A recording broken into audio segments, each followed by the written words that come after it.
Namo tassa bhagavato arahato samma sambuddhassa. Namo tassa bhagavato arahato samma sambuddhassa. Namo tassa bhagavato arahato samma sambuddhassa. Namo tassa bhagavato arahato samma sambuddhassa. Buddhang saranang gacchami, Dhammang saranang gacchami, Sanghang saranang gacchami.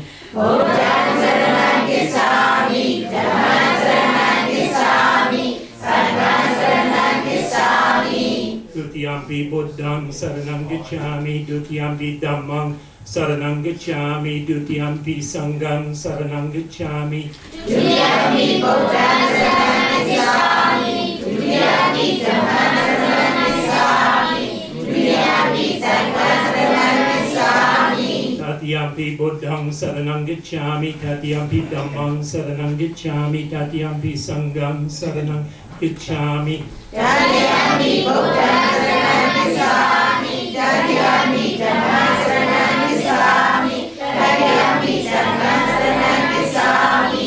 Saranagamanaṃ tani paripunang Amavadayasya. Anatipata Veramani Sikkhapadang Samadhiyami. Anatipata Veramani Sikkhapadang Samadhiyami. Adina Dana Veramani Sikkhapadang Samadhiyami. Adina Dana Veramani Sikkhapadang Samadhiyami. Kamesu Michachara Veramani Sikkhapadang Samadhiyami. Kamesu Michachara Veramani Sikkhapadang Samadhiyami. Musawada Veramani Sikkhapadang Samadhiyami. Musawada Veramani Sikkhapadang Samadhiyami. Svara Meraya Majja Pamadattana Veramani Sikkhapadang Samadhiyami. Sila-Virtue Veramani Sikkhapadang Samadhiyami. Apamadena Sampadita. Amavadayasya.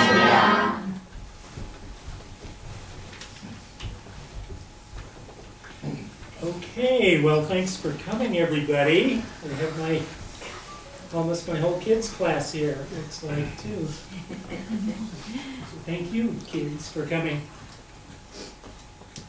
Okay, I wanted to give a talk on virtue.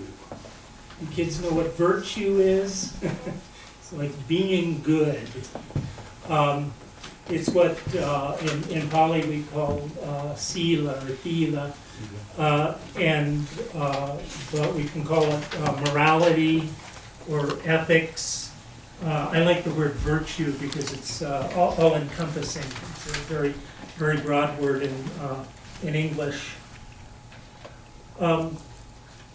Everything in Buddhism is about virtue. Everything.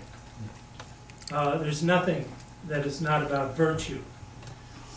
This is something that may surprise people. We do things like vipassana, meditation. Is that about virtue? Answer is it is. Often when people look at religious practices, often they come to it and they want to be better people. They want to be of benefit to the world. And that's their great concern. But that's not always everybody's great concern. A lot of people, maybe more people, their great concern is happiness. They want to be happy in this life, they want to be happy in the next life. They want to be peaceful, they want their life to be joyful. So that is a second great concern. Another concern people come to religious practice with is they want answers. It's like they approach life and they can't figure it out. Why, who am I? What is this world that I'm in? It's so strange. Why is it I have to get old and get sick and die? What is it I'm supposed to be spending my time doing in life?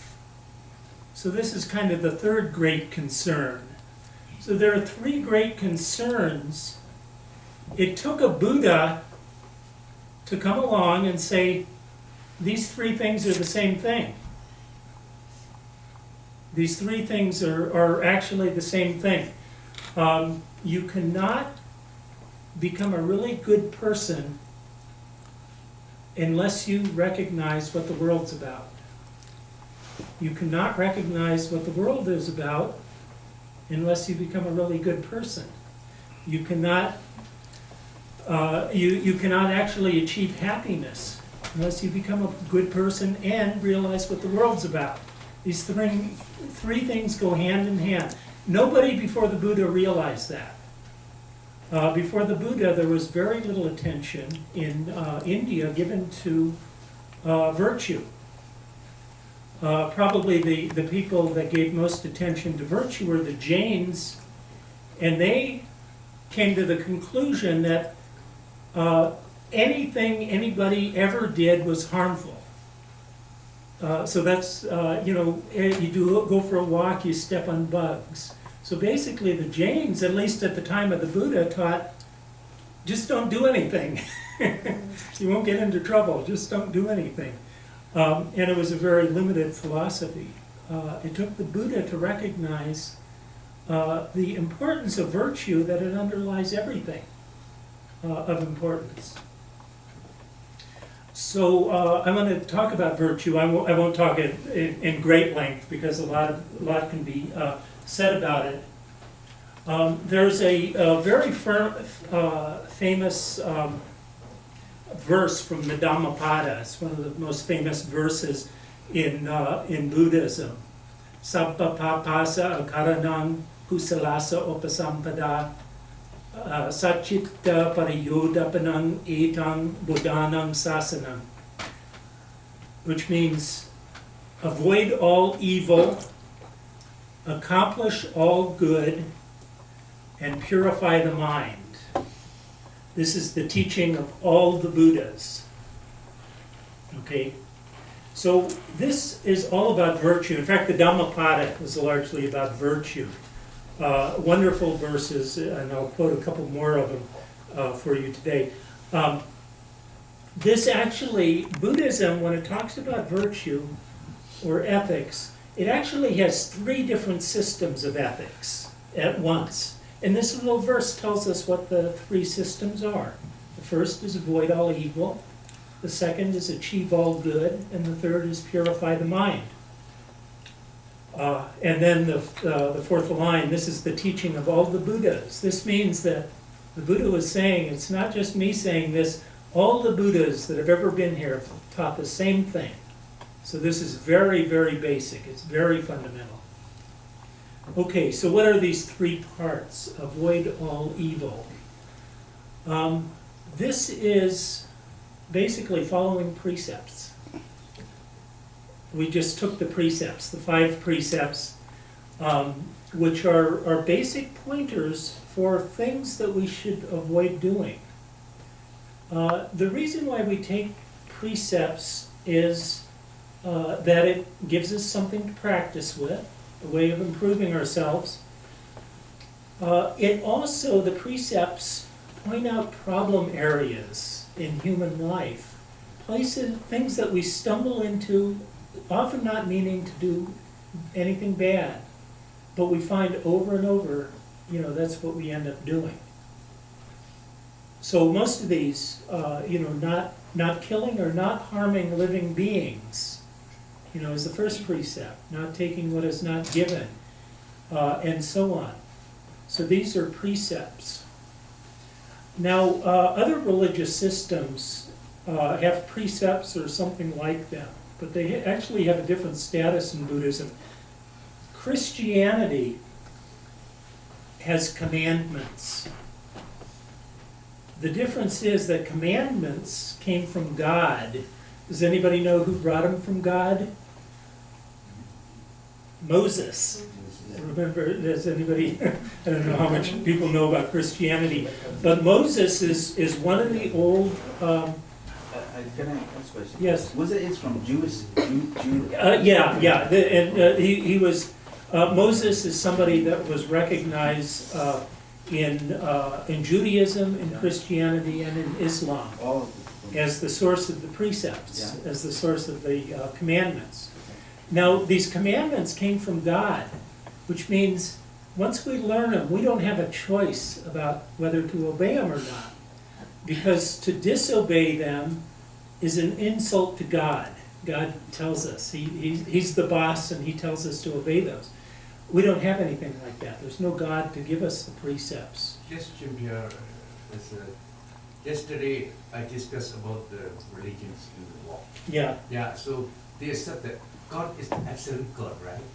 Absolute God. in the Abrahamic religions, Judaism, Christianity, and Islam. They are the prophets, or the Yeah, so they all accept We the don't same accept- God, and it plays no role in Buddhism. We don't necessarily deny God, but it certainly plays no role in our precepts. When we take the precepts, we take them voluntarily. We take them voluntarily because we want to be better people. And this is true of all Buddhist practice. There is no God. We also say there's no sin in Buddhism. Sin is actually committing an insult to God. And what we do is we do voluntarily. We take these things on because the Buddha advised us to take these on. In his wisdom, he saw that these 5 precepts are problematic areas for people. And so that's why we take those 5 precepts. I don't, you do. I take 227. So this is the basis of, the beginning of the practice of virtue is to follow those precepts. They seem very simple, but they're actually much more difficult to follow when you think about them than they seem. So you actually can develop a lot of virtue around following the precepts. Okay, the second aspect is achieve all good. Or actually achieve good. The all is I inserted in there. Achieve good. And this means to work outside of the precepts. The precepts tell you what not to do. But there are a lot of things that you can do that benefit other people. So, if somebody is, if the child is drowning in a river, you go out and save the child. People do this naturally, doing good. You don't have to have a precept. You're actually, if you ignore it, you're not actually breaking a precept. But you can achieve some good by saving the child. Actually, people have an enormous capacity for this because when they're in situations where somebody else is in danger, most people will actually surprise themselves and will risk their own lives to try to save a complete stranger. You see this over and over again. None of us know if we have that in us unless it happens. But this is achieving good. There's an enormous